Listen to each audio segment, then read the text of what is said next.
I do want to point out that the title of this slide in front of you is a little bit different, and I probably should have been a little bit more detail-oriented. So it's not ransomware as a team effort. It's actually ransomware prevention. So let's be clear. I'm not going to teach you how to launch ransomware attacks on people. I'm going to try to help you to understand how the attackers actually do that. And then some of the data that we as BitSight have gathered and analyzed to try to understand what are the most effective practices against to prevent ransomware. So, and Michael did a good job of introducing me. So there you go. There's a pretty picture, et cetera, et cetera. Let's move on from that.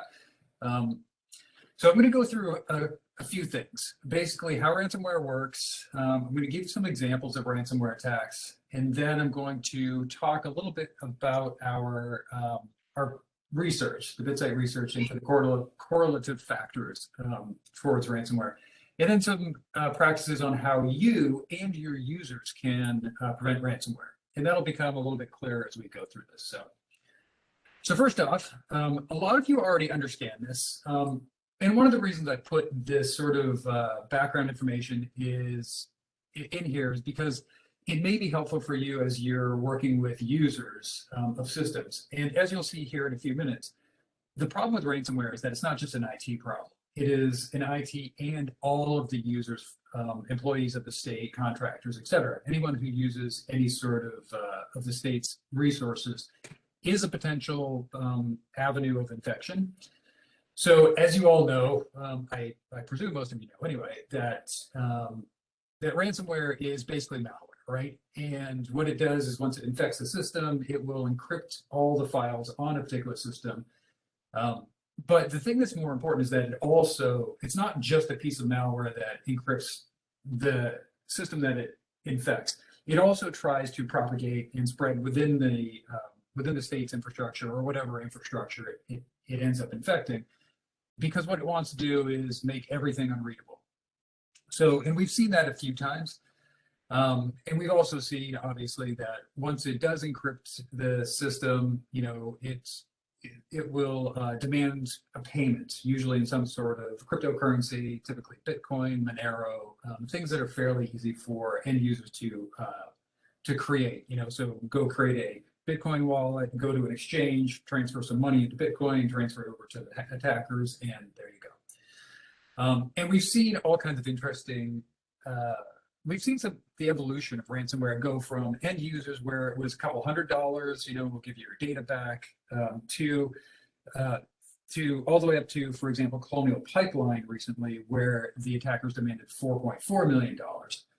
And in fact, we've seen some that have been in the tens of millions of dollars, depending upon the organization. So pretty obvious, but I find that this is a relatively effective way to communicate to end users as you talk to them about their responsibilities in preventing ransomware. Excuse me. I also find, and I did a quick search, and a couple of these actually come from some, I've seen many of these from my time at IBM when I was managing the X-Force research team. And this also tends to put a little bit of the gravity of what ransomware is into end users' heads. So, I always like the typical ones like, okay, this is CTP locker, the top left. But I also find it interesting that there's two other things that the attackers do to try to really impress the gravity of the situation on the infected, whoever machine gets infected. The top right-hand side shows where they're talking about the Department of Justice, right? So basically, they're trying to trick the end users into believing that this is a legitimate plea by some U.S. government agency to get the end user to pay. This is usually end user types of stuff. It's not really for a corporate. They don't usually infect corporate or state infrastructure with ransomware that does this kind of uses this tactic, because obviously IT is going to get involved and they're going to see right through that route. The other one down on the bottom left, I always like that. If you put a skull in front of something, you'll definitely get people to at least sit up and pay attention, even if they don't actually pay. And then I like someone, oops, your website has been encrypted, as if it was an accident. It's interesting to see the different ransomware gangs and how they actually try to impress upon the infected what the situation is. So the two things that we know are that ransomware typically has been delivered through phishing. And we saw that a lot in particularly end user personal devices. So in phishing, it's kind of interesting. As I've gone through a long time in this industry, I've seen viruses from the I love you and Melissa virus, which are pretty much nuisance where they infect, they propagate, they throw up a message saying, haha, we've infected you, but they don't do a whole lot. They don't steal data, they don't destroy data a lot of times. And then fast forward about 3, 4, 5 years from there, and then clearly the viruses at that point are stealing data, they're taking over systems, they're turning them into bots and connecting them to a botnet. And so ransomware kind of went through the same evolutionary phase where at the beginning it really was kind of, can we do this? Can we encrypt files? How much can we demand? And then it matured over time until now, where the whole ransomware game is run by cyber criminals who have effectively a multi-tier business model. What that means is there are a few people who are writing the ransomware itself, excuse me, and then they deliver it to some sort of syndicate. That syndicate will then operationalize that ransomware by making it available through usually a web portal to other people who want to monetize it. And this is true within the cyber criminal underground at large, where it's a small portion of people write the software, the sort of middleware business enables it, and then there are the consumers who will go to the website. They don't have to have any knowledge about the technical inner workings of ransomware or the malware that infects computers. And they can say, look, I'm gonna give you 3 Bitcoin, and what I want out of this is I want to infect 1,000 machines on the East Coast of the United States. They get a nice little web-based panel. It shows them, how many machines they now own, and then they can go do whatever they want with those machines. And so what we see is that it used to be, that it was a piece of malware was released into the wild. They saw that it hit some end user. They would ask them for $200 to $300 Bitcoin. That's $200 to $300, excuse me, and then they move on. But now they specifically target organizations. They craft some really convincing phishing emails because they do a lot of reconnaissance in advance. And then when they launch the actual ransomware, they know that their payout is going to be in the multiple millions of dollars. So it's gone from end users to organizations like Colonial Pipeline.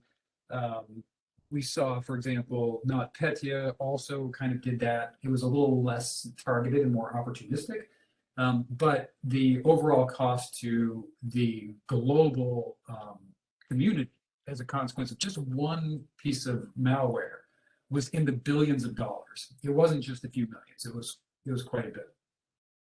So on one hand, you've got this sort of phishing, and now phishing isn't just hitting the end users and trying to take over their personal devices and ask them for $200. Now it's trying to infect the devices that they use for work and then hold the entire organization for ransom. So they are, your end users are definitely a weak link in that cycle. The second part is we've seen quite a few ransomware malware or efforts, campaigns, which have targeted organizations specifically looking for perimeter weaknesses. And the one that they focused on quite a bit are remote desktop and VPN gateways. And this is just a little excerpt on the right-hand side of an NSA bulletin, which was talking about nation states who are compromising machines in the US and in Europe.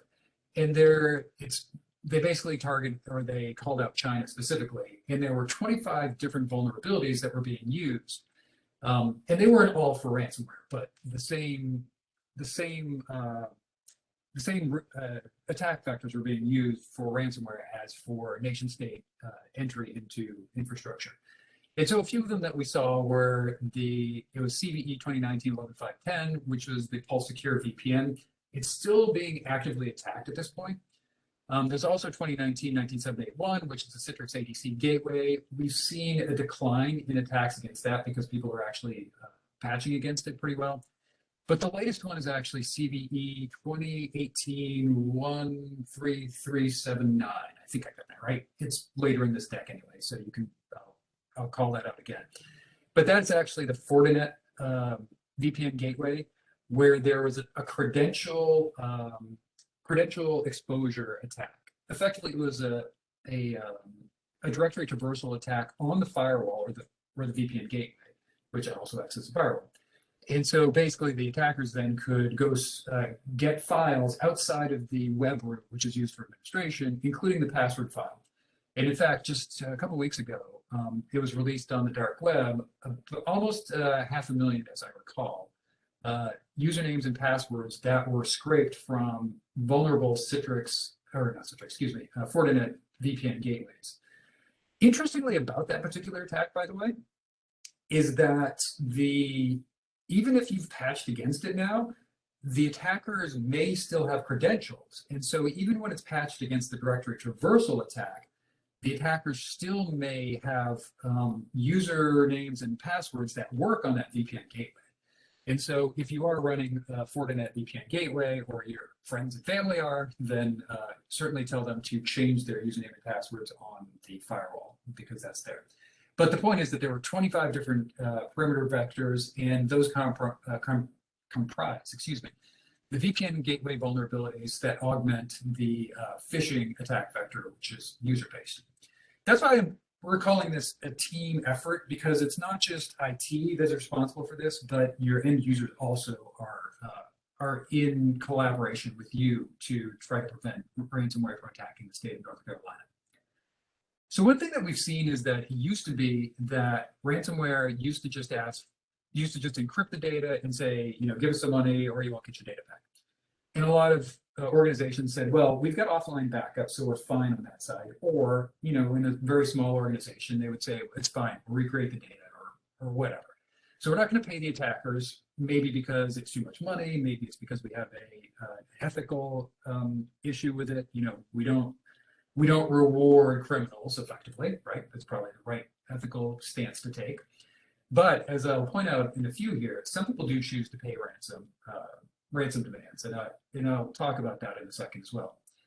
But what they found, the attackers then were like, okay, well, we're not getting 100% compliance with paying the ransom. So what we're going to do is we're going to steal the data. We're not just going to encrypt it, but we're going to steal it.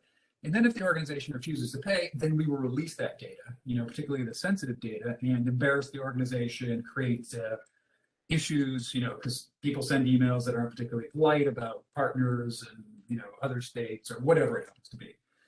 We've seen a few of those in some dumps over the years where it's caused some significant issues with either political alliances or, just organization to organization.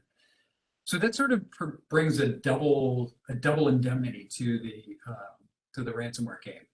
But then the last one is, even if the organization fails to do those first two things, then the ransom gang will then denial of service the organization in a last-ditch attempt to get them to pay. So they are evolving not just how much they're asking for, as I talked about earlier, but they're also evolving their tactics to try to encourage the compromised organization to pay them. And you can see there's some victims here that we pointed out. So Colonial Pipeline, obviously was hit up. There's University Hospital that was hit up with just single encryption. And we've seen this double and triple indemnity being leveraged against different types of organizations. So this one, let me talk about a few examples, because and this was supposed to be a build slide. Unfortunately, WebEx doesn't want to do this, so I've sort of given away I spoiled this because I was going to have the city of Greenville, North Carolina pop up last. But interestingly, the Baltimore city government network was hit with ransomware. And that was one of the first ones that I remember of a state government or municipal government being hit. And it's interesting because Baltimore actually, the ransom gangs asked for 3 Bitcoins, which isn't that much money in the grand scheme of things. However, the city of Baltimore refused to pay that ransom.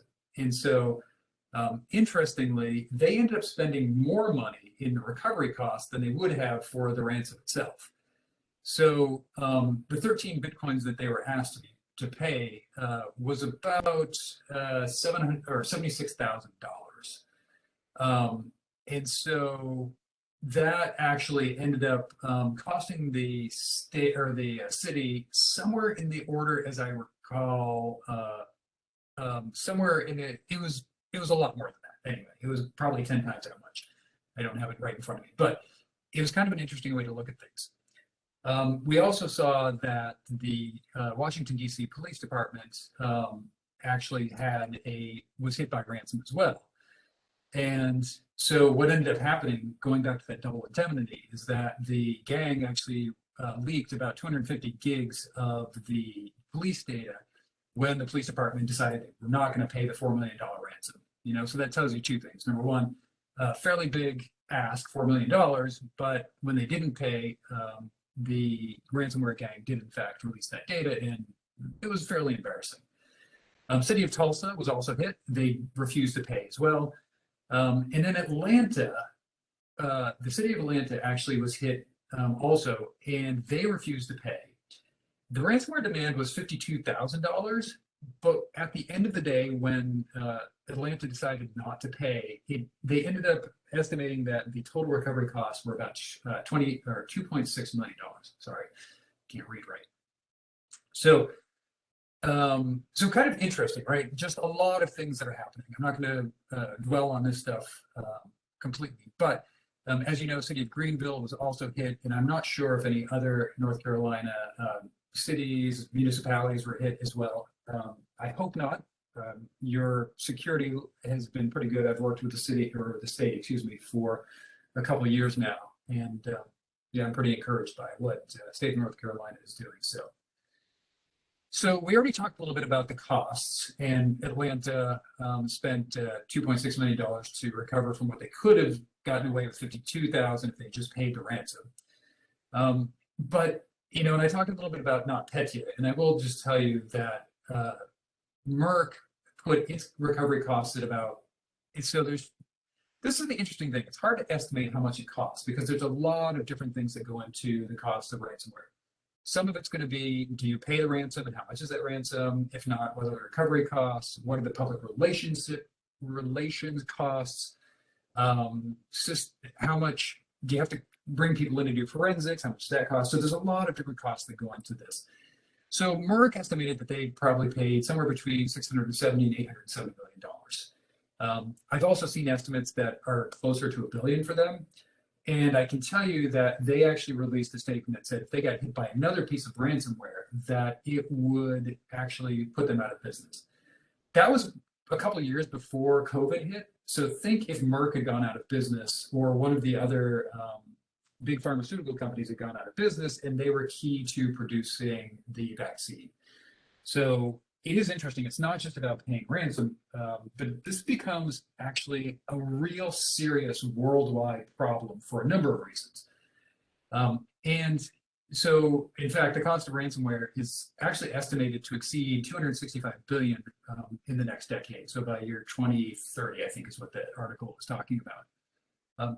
Interestingly, one of the footnotes of the Colonial Pipeline attack.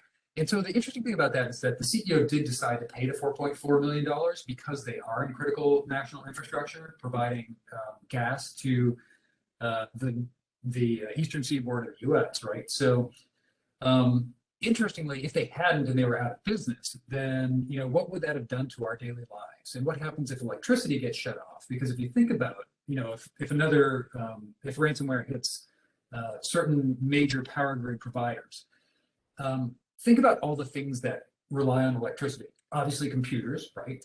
But so do a lot of trains now actually operate by connecting. It's not just electricity, but it's also communications, because they get tracked through different GPS sensors, and you go to the control centers for trains, and they actually have that big map, and they're tracking where they are, their speed, delays, et cetera, et cetera. Same thing for just about anything we can think of nowadays. Hey, I don't know what you do when the power goes out, but I just sit around and wait.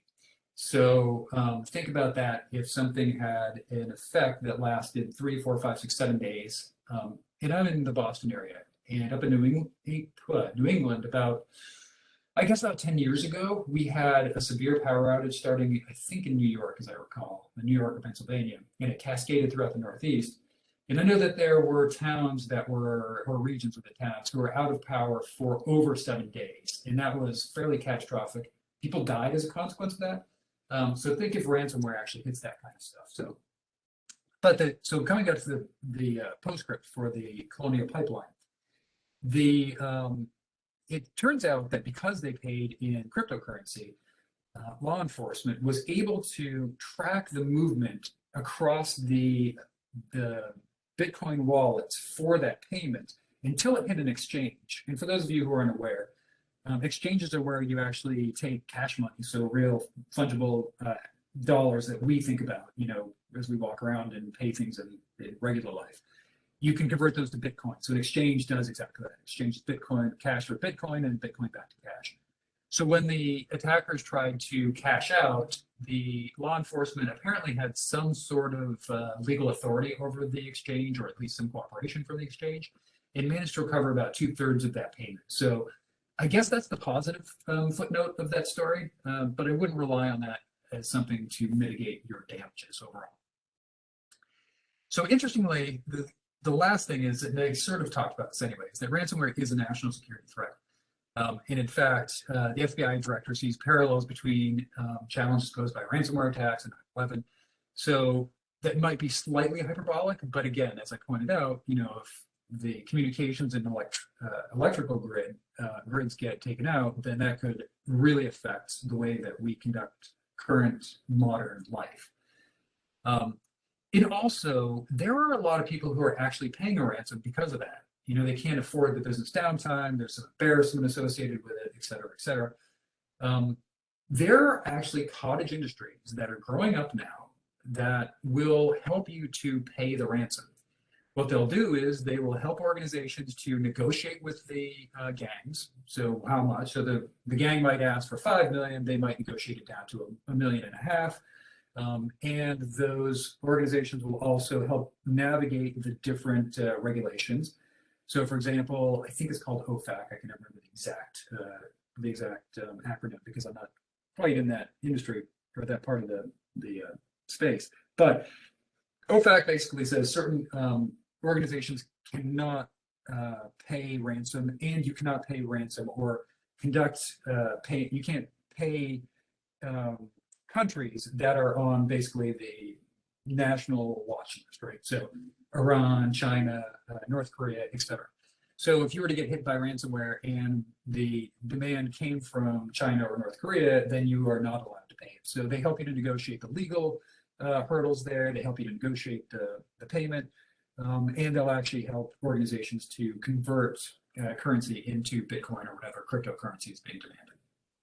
So it's not as simple as most people think, which is, yeah, just tell them to go pound sand and then, go recover the best you can. It's basically, there are a lot of people who are paying nowadays. Don't know what the actual percentage is, by the way. That's something I should probably ask the source where, one of the sources where I learned about these ransomware payment facilitation companies. So let's talk a little bit about some of the stats and what BitSight's found out about ransomware. So first off, we are seeing that ransomware is increasing fairly dramatically between the years 2014 through 2019 and 2020. Ransomware went from about 13% to, which was, obviously, it was a lot less than, for example, data exfiltration. And the data exfiltration basically was credit cards, health records, other sensitive information that you could use to either conduct identity theft or to do some other sort of extortion for whomever you've stolen their identity or their personal information. So that went from 51% to 20%, and ransomware actually sort of took its place. In fact, it blew away. It went from 51% data exfil to malware and ransomware is 54. So these are all cyber insurance claims, which tend to have a little higher fidelity than the public disclosures, because public disclosures are reliant on some sort of regulatory a regulation that says if you get hit by certain malware or whatever, if you're in a particular industry, then you do have to disclose to the government. It gets put out on some public list, et cetera. For cyber insurance claims, a lot of the claims come from organizations that don't have a mandatory disclosure policy. But of course, they want their money back, so they do tell the insurance companies, and that's where this report comes from. So if you see other reports out there that are more based upon public disclosures, at least my perspective is that the insurance ones tend to have a little bit more fidelity in them. And then when we start looking at it from a sector perspective, you can see that, so the light blue bar is 2021 and the dark one is 2 years, 2018 through 2020. So that shows why they're a little bit higher. But what we see, at least as of year to date 2021, and I think this is about a month old or so. So let's just say it was August or September. So it wasn't a little bit more than a half of a year. What we're seeing is that healthcare and wellness was being targeted largely because health records although they're non-fungible, right? They're not really cash assets. They're not like credit card data. They tend to have a lot longer shelf life than credit card data. Credit card data nowadays in the dark web has at most 1 to 3 days, and I'm probably being generous on the 3 days. It's probably even decreased since then. And they generally have hours to live, if that, because the banks are really good at finding that out and stopping, basically putting those credit cards on the do not accept list, right? So interestingly, health records were big, but then we see that government and politics have also been targeted. And a large portion of that is because, and you probably know this, everyone on this webinar probably knows this, but effectively, when you start looking at your agencies, not all of them are particularly good at security. And my understanding for most state Department of IT departments, that was redundant, but you get my point, they tend to provide shared services, oversight, and policies to the agencies, but the agencies generally are not, they're not mandated to follow the policies, right? And they have their own budgets, et cetera, et cetera. So they act in a pseudo-autonomous way. And so what we see is there is not a lot of security in some of the agencies, and so they tend to be the ones that are targeted by the ransomware gangs. So government and politics is second only to health, and not by much, from healthcare and wellness, and then education and technology sort of fall down behind there. Education, by the way, can also be part of government and politics because obviously there are state university systems as well. So there is a little bleed over from one to the other. So I guess what I'm saying here is that state and government tend to be fairly heavily targeted. So good for you. You're in a sector that is highly targeted by ransomware. So that means there's a lot of onus for you. So, and then just sort of looking at it from this perspective, 20% of aerospace, utilities, and energies are at a greater risk. And this is all based upon BitSight's data. We looked at the security performance of organizations in different sectors.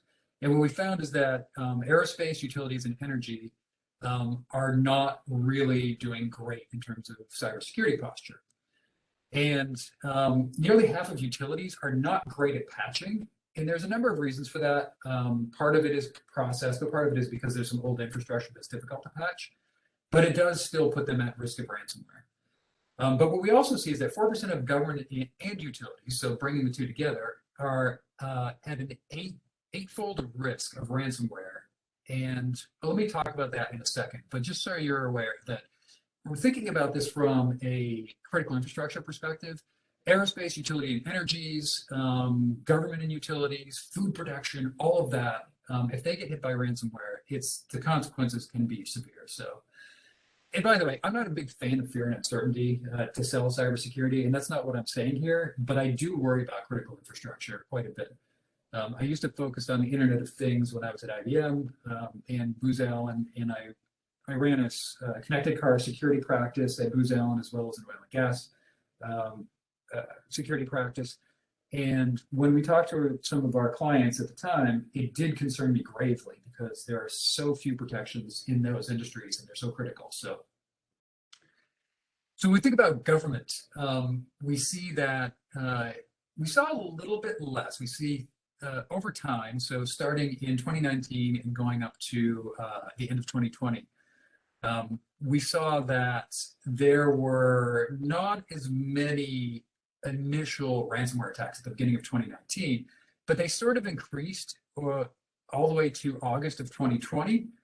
And then or I'm sorry, of 2019, pardon me. So what they started to increase, and then there was a big spike, and then they sort of tapered off a bit. But the thing to bear in mind is that there were 22 incidents in one day, which for Texas, and all of those came through a particular contractor who was working with the state. So if you level that out a little bit, and I think, by the way, it's like if you play a really hard game and you win, and you beat your opponent by 56-8 or something like that, right? You need a few days rest. So I see that sort of drop off as the attacker's going, phew, we got enough money for now. Let's go buy the Lamborghinis and drive them around for a couple months before we start up again. And then in 2020, we see more of a stable, consistent pattern. And so, but it's a little bit less overall than in 2019. And what we think might be happening there is that as a consequence of COVID, they had to change their tactics because they weren't attacking the employees who were sitting in offices in the state or in a particular company or whatever. And so basically it's a little bit less, but still when you remove that spike in 2019, it's kind of evens out for the most part.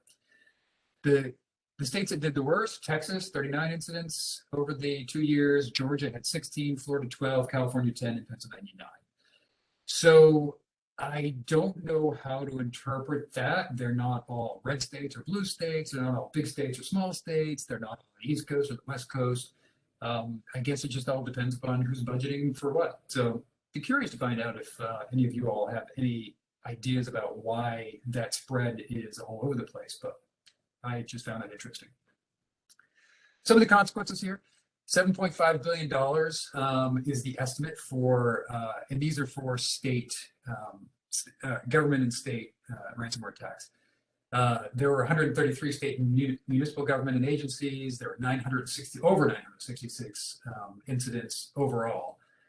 And 764 were to healthcare, 89 to universities, and there were about 1,233 schools. That's a little bit hard to figure out, but that's about the right number for that. But I think more important is the consequences are that emergency patients couldn't go to the hospital. And in fact, there was one, and I don't really like this because, again, it's more fear and uncertainty, but there was a ransomware attack recently where they said that a patient died as a consequence. So what ended up happening is that the ambulance was diverted from the hospital that had suffered ransomware because the ER couldn't take new patients. So it had to go a little bit farther. The patient died subsequently, and a lot of people said it's because the ambulance had to go a longer distance, more time for the person to suffer whatever they were suffering from. But the reality is that the admitting hospital basically said that the patient would have died anyway, so that was not the cause. So there's a little bit of fear and uncertainty on that kind of stuff, but you can see where that could happen anyway. Medical records were lost, and also leaked, obviously. Surgical procedures were canceled, which could have caused people to have severe consequences. 911 services interrupted. Think about going back to the oldie time World War II movies with, instead of having computers and in the dispatch center, you have to have maps and papers and things like that, little toy army men to push around the board or whatever. Police couldn't access criminal backgrounds. Surveillance systems went offline. People couldn't get into buildings. And in fact, the recent Facebook ransomware, or it wasn't ransomware, they went offline basically. Due to a BGP, apparently some sort of route that was misbroadcast. But one of the problems was they needed to get into a remote building that ran some of their DNS. And because the systems relied upon communications back to some central location in order to allow people to get into the building with their badges, they had to find alternate ways to get into the building because obviously the badges no longer worked. So you can see how that could be an interesting problem. Jail doors can't be open remotely, maybe closed even, who knows, right? I don't know if they fail. I think they fail closed. And then, of course, there are school systems that didn't know whether or not students had medical issues they had to worry about. So let's talk a little bit about what we did. And just so you understand what BitSight does, we we basically look at organizations, every organization on the planet, we look at and we rate them on a scale of, it's kind of like a consumer credit model. So 300 to 820. And we track that over time because we're looking at the performance over time. So the organization on the left, you can see here, every time there's a little bubble, that's when they've had a change in their security posture, like a new open port finding, a botnet infection, something like that.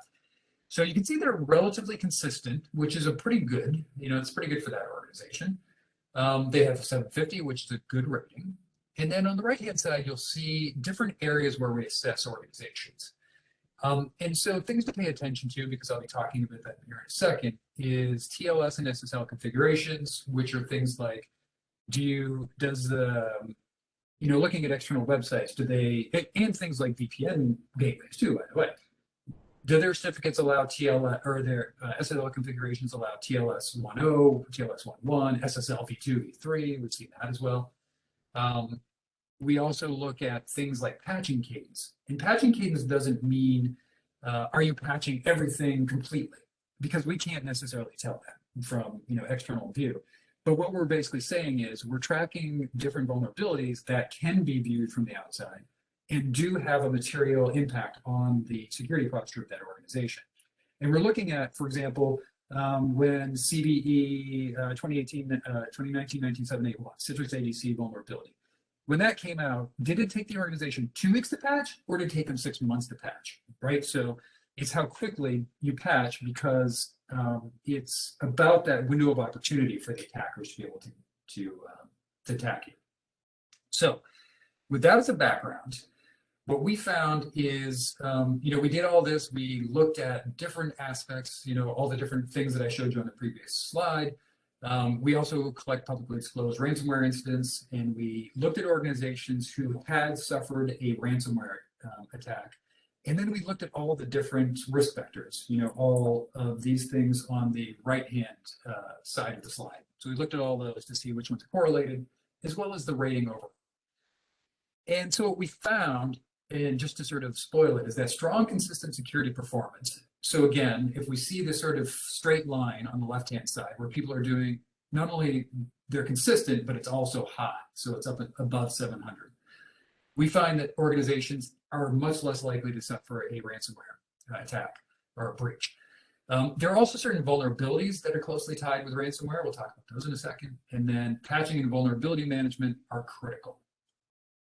So looking at the BitSight rating, what we find is that for organizations who have a 750 or above, they're that's the baseline. They're, not more or less likely to suffer ransomware.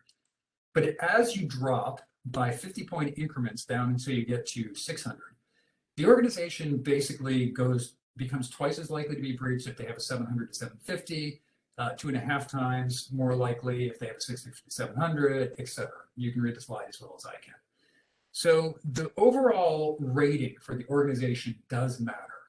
And the rating, by the way, is a computed number from all of the letter grades that comprise these risk vectors on the side.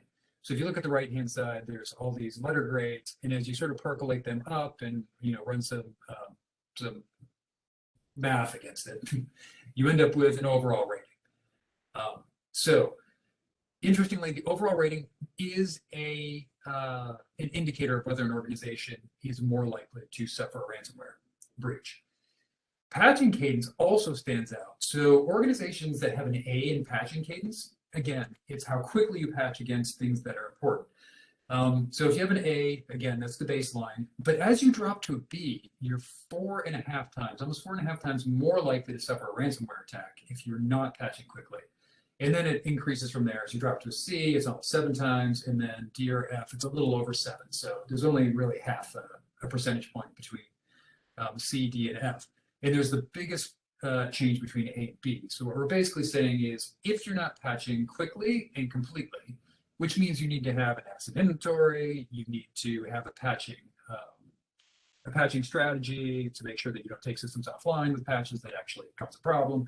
You need to monitor the threat intel feeds. You need to monitor your vendors. You need to know who all your vendors are too, and find out when patches are available or what kind of mitigations are available when a vulnerability, and especially an exploit, comes out against that vulnerability. So patching is huge. But we also find for TLS configurations, in a lot of this, by the way, kind of ties back to patching, because when we see TLS 1.0 and 1.1, those are correlated back to some older vulnerabilities like Drown and Poodle and Freak. I think Freak is TLS SSL v3. But they're all correlated back to those. So they do kind of, it does sort of tie back into the patching cadence. But when we see organizations who have poor SSL configuration or TLS configuration, we find that as they drop from an A to a B, they're over 2.5 times more likely to be a victim of ransomware. And then as you drop down C, D, and F, it actually increases fairly incrementally, not exactly, but it does point out, and we have a lot of people who say, well, it's a marketing website, or whatever, and a contractor manages it. Well, you still have an obligation to manage your third-party vendors, first off. And second off, we've seen many times where a marketing website, quote unquote, actually had username and passwords that were then reused for other things, including email, including VPN gateways, etc. So when people say it's just a marketing website, I always lift an eyebrow and go, okay, yeah, nothing is just an anything anymore, right? The whole point of attackers is to start with one thing and then use that as a cascading effect. It's sort of it's basically a kill chain, right? So how do you break in when you just get a toehold in the door? And so a marketing website is not just a marketing website. I call BS on that one. There are certain vulnerabilities that actually correlate more directly, because a lot of people ask about that. So I already talked about the fact that Poodle and Drown are actually tied into the TLS configuration. So we find that people who have exposed Poodle and Drown actually have a little bit more likelihood of being attacked, but that's basically not because that's an attack vector in and of itself. It's because it's an indication of poor security hygiene. CVE 2012-6708, which is also an older one. And then there's there's actually three that actually have more direct correlation, or two, pardon me, that have more direct correlation. One of them is CVE 2018-13379. That is the Fortinet VPN, and I talked about that already. And then the one that actually has a much more direct correlation is the Pulse Secure VPN, so CVE 2019-11510. And that's because it is a direct attack vector where people can actually get into that VPN gateway and then they get access to your internal network. So that's probably not a big surprise. That also confirms that NSA bulletin that I showed you before, but just sort of some other observations that we've come out with as a consequence.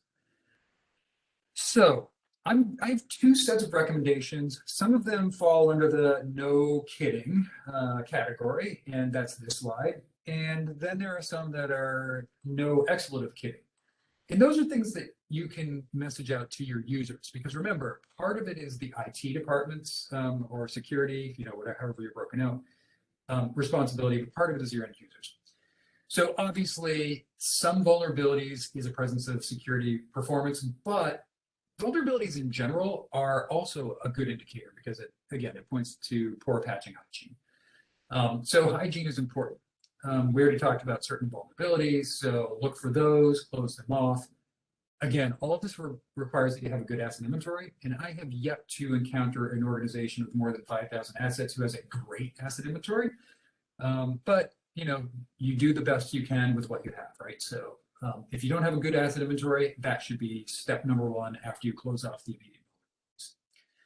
And then, I've worked with so many organizations that they're used to this whole vulnerability management, prioritize the vulnerability remediation, remediate the vulnerabilities, move on with your life. But the reality is you got to do root cause analysis. Why do we have these vulnerabilities? Is it a policy, process, and procedure problem? So let's solve it at the root, and then we can move our way down the chain. Because once you solve it at the root, what ends up happening is that it prevents future vulnerabilities from being present. And so I do see a whack-a-mole philosophy sometimes within organizations, but always do some sort of root cause analysis and solve it at that level, and it should help in the long term. And then finally, don't forget about third parties, because that happens quite a bit where the vendor might manage pieces of your organization. I've heard customers say, I can't do anything about it. Well, yeah, you can. You can get rid of that vendor and get another one who will comply. Or you're the state of North Carolina. You got a lot of clout. You can make a vendor do whatever you want them to. And although, never mind. You know what I'm saying. I get both sides of that coin. So then for end users, there are three things because you can't give people too many complex things. Number one is identify and report phishing attempts. No kidding. Use strong passwords. That's not for the internal systems, although it's super important, obviously. But what we're thinking about is if they have VPN access, make sure that they have strong passwords or multi-factor authentication, obviously. But end users don't have control over MFA. So if you're only providing passwords, make sure they understand strong passwords. And then keep their software up to date, which is kind of, again, a no duh type of situation. Things that I usually like to tell end users that helps is, and you probably have a great phishing program, so I'm not going to get too deep into this, but, be skeptical of like emails, attachments, and links, learn how to hover over them. Don't click through certificates that say there's a certificate mismatch error because that can man in the middle of them. And if you're at the IT department and you actually have certificates that have a certificate name mismatch, fix it because you're training users to click through those things if you don't. And then report phishing attempt to IT, only install legitimate apps, blah, blah, blah. And then minimize the amount of apps that they use on their desktops, laptops, and even their mobile phones because that can be used as sort of a transitive way to get in. Enforce strong passwords. So implement MFA. That's your responsibility. Make sure that you've got that done for all your users. Teach them how to use it. Make them embrace it. But if they do use passwords, non-dictionary passwords, unique passwords for every system and site. Remember, I just talked about the marketing site. Reuse of passwords on VPN gateway can cause problems. And the state may want to consider providing a password manager if you haven't gone completely to MFA. And password managers a lot of times can also help with MFA, by the way. Something that I found interesting, by the way, and I like this slide to show to users is, this is from a password dump from Yahoo and from Sony. And you can see that password 1234, a series of numbers, 83123, Princess, Cordy, blah, blah, blah. A lot of silly stuff that people do. And the length of passwords down at the bottom right. When people are given the choice, they will choose between 6 and 8 most of the time. So I usually suggest 12 minimum, and that sort of breaks them of that habit. But again, passwords are passwords. This is just something I find fascinating. Somebody took a bunch of pins from online, and they basically did, so there was a compromise, and somebody got a bunch of pins for different systems. And so somebody grabbed all these pins, they stuck them on this heat map that you see on the left. And I probably spent 48 hours just poring over this because it's just amazing to me. And so when you see the yellow, that means that's a higher concentration of these pins. And so on the y-axis, you'll see are the first 2 digits, and on the x-axis are the second 2 digits. So when you see that diagonal line from the bottom left to the top right, that big yellow line, that's when people are using 11111 or 2222, 3333, combinations of things that are repeating characters. So that's pretty obvious. We kind of knew that. When you see that line that's vertical, that's toward the left side, and it goes all the way to the top, and you see how it's a little bit lighter on the bottom, but a lot more bright on the top. That's because that is years, when people use 1973, so their birth year of their first child, whatever. So interestingly, I'm not going to go through this whole thing, but what I found fascinating is you look at the top 28. I like the 28 because I like the fact that it was 007 in there a couple of times. You look at all those, you can see how people actually choose their passwords. I will not read them off. Some of them are just stupid and juvenile, but the thing that's interesting is that you have a 10% chance of guessing the PIN the first time. So if you had one guess, you've got a 1 in 10 chance. That's shocking that people are that bad at choosing passwords or PINs. And then you can see the rest of this. And the last thing that's kind of interesting to me is that when Apple went from 4-digit pins to 6-digit pins, everybody was lauding that as, oh, that's increased the complexity by X-fold. It went from 10,000 to some whatever it is, 1 million or whatever. And turns out that most users either stuck a 00 or a 99 at the beginning or the end of their existing 4-digit pin. So it really did not change the complexity that much. And so if you haven't now bought into don't use passwords anymore, now you should. Hey, Chris, just wanted to point out it's 11:04, so we have a few more minutes left in the presentation and some questions that have come up. Okay, perfect. So I won't read this because it's pretty obvious to everybody.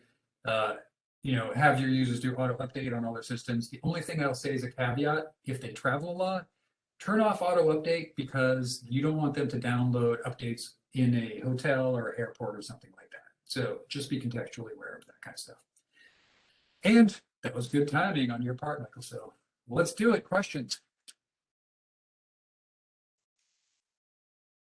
All right. Chris, first, thank you so much. That was very informative, and it certainly did generate quite a few questions. I think the first one I just want to ask or maybe confirm, will the session material slides be available after the session or at some point? Absolutely. You all tell me how to make them available. I will send them off to you. Okay, great. That'll answer a few questions there. One question that did come up, I think early on in the presentation, you mentioned about one organization or maybe several that had chosen not to pay the ransom, which would have been actually cheaper than the recovery effort. So the question is, by not paying ransom, you end up paying more to recover your information. Do you suggest payment in those situations to avoid the leak? I took an ethics class and a religious philosophy class in college, and that really falls within that same rubric. That's what I'll say about that. So here's my personal opinion, right? This does not constitute advice. I think not owning a company that's worth, tens of billions of dollars, like a Colonial Pipeline, it's not a critical infrastructure. My ethical view is don't encourage ransomware gangs to continue to conduct their activities by paying the ransom. So I think most organizations should basically take the ethical approach as long as it's feasible. I kind of believe that Colonial Pipeline did the right thing since they're in critical national infrastructure. By paying to get everything up and running so they didn't affect, and it could have resulted in the death of people, right? If they can't get gas, then who knows what things are reliant on it, right? Particularly if it was in the winter months. So I guess that's the saving grace. So I think it's contextually appropriate. Ethically, I say don't pay it ever because don't encourage criminals. On the other side, we really have to balance out what the consequences are. And money is one part of it, but I do worry about loss of life and quality of life for people. So yeah, no clear answer. Okay, well, thank you for your perspective on that. I think we have heard from across the spectrum there how to respond to it. So another question I had is someone said they had never purchased Bitcoin, but is there something you can do on your end, I guess on the end user's end, when buying Bitcoin that can help to make it more traceable? That's interesting. Not to my knowledge, because it all goes into a public Bitcoin ledger, Bitcoin specifically, right? Bitcoin is called pseudo-anonymous because you can trace the transactions through the ledger. And I don't know if there's anything you can do in the initial purchase, like in your Bitcoin wallet, to make it traceable. But my understanding is that it's still going to be almost the equivalent of a globally unique user ID. So I suppose what you could do is you could just publish it on Twitter. You go, my Bitcoin GUID is 1, 2, 3, 4, 5, 6, and then everybody would know. But other than that, it's meant to be pseudo-anonymous, so no. Okay. Thank you for the answer.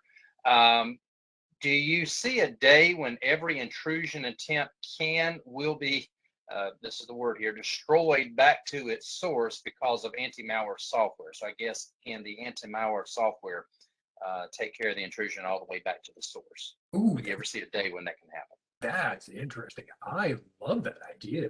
I mean, we can't hack back at the originators, obviously, that's illegal, but I like the idea of it sort of tracing it, being able to do forensics all the way back to where it came in and then stop it before it gets, before it propagates too far. A lot of private security companies, meaning places like BitSight, who are creating startups who are creating security technology, they're trying to do that kind of stuff. We haven't gotten there yet, largely because network infrastructure is super complex. the servers and desktops are they're at the mercy of whoever configures them. So it's a difficult problem to solve, but I'm hopeful that we'll get better at that. The only caveat, though, is that when we do get better at stopping it that way, the attackers are going to find different ways to attack us that makes it more difficult. So, for example, ransoming connected cars, which we all have, by the way. If you have a car that's been made in the last 10 years, even if you don't pay Ford or whomever, they're still connecting back. It's still got a SIM card. It's still connecting back over cell networks and reporting back, for example, brake failures and things like that to the auto manufacturer. So I can see getting in your car at some point. You go to start it up, your little dashboard says, hey, you've been ransomed. If you pay us 1 Bitcoin, we'll let you start your car again. So I think that as we change our defensive tactics, so do the attackers, and that's sort of the cat and mouse game, unfortunately. Yeah, kind of whack-a-mole, isn't it? In a way, I agree, yeah. Another question we have is organizations are told not to pay the ransom. They're also told to secure their environments to help prevent ransomware. Yes. What is not being discussed heavily, however, is how organizations can effectively prepare to recover in the event of a ransomware attack. Yeah. Typical organizations who cannot afford to secure their environment and infrastructure environment, on-prem especially, do not have additional money to establish a strong DR model. I guess that's disaster recovery. Right. What can organizations do to put themselves in a position to recover effectively so that they feel less desperate to pay the ransom? Yeah, I would say there are a few things. Number one is make sure you have offline backups, because that way you at least can recover data. Number two is encrypt data that is sensitive, because part of it is doxing people, being able to release the information and embarrass an organization. So try to create a culture where people aren't saying bad things about vendors, or if they are sending sensitive information, that it's only done through encrypted means, which doesn't guarantee anything, because if you get access to the endpoint, you're kind of screwed anyway. And then I think and by the way, this is just me off the cuff. I think that's a great question, and there's a lot of things that you can do there. Did I say this already? But monitor, create a good log, have log management, do auditing of systems so that you can actually do complete forensics when you do get attacked, so that you know where the attackers came in, you can understand the veracity, close it off in the long term. And you don't have that long period of forensics where people are like, we don't know how they got in, we don't know what this is all about. And so if you can close down that forensic window, you save money. You can determine what the actual extent of the damage is, and it makes it quicker to recover. So those would be the 3 quick things off the top of my head I could think of. Okay, thank you, Chris. And I know we're over time, but I have just a couple more questions. Do we have time to answer those, or? I'm okay. Okay, and anybody needs to jump off, of course, we understand that. But is there anything we can do to help protect students on their individual devices on our wireless networks? I guess their devices on, say, the school's network. That's interesting. My philosophy, because a lot of times in higher ed particularly, or even in schools you have more flexibility to, in public schools, you have more flexibility to do device control. You might be able to put policies in place that say, if you're going to jump on the wireless, then we need to put MDM on your device. So it's an iPad or something like that, or endpoint protection. I think you become a little invasive at that point. So I think that's the only way that I could think of, aside from, maybe isolating students from the faculty network, which probably protects the faculty more than it does the students. Right. But no, to a large extent, by the way, I know that parents also they would probably be resistant to having the state/school system put anything on their children's laptops. But who knows? It's worth a shot, I guess. So I guess an organization, I'm just thinking out loud here, an organization could offer MDM as a way to both protect or help reduce the risk of a student's device, as well as protect others. But also, if the students don't feel like that, then at least put their devices in a separate network where, if it does get infected, won't hopefully pass along to or infect others.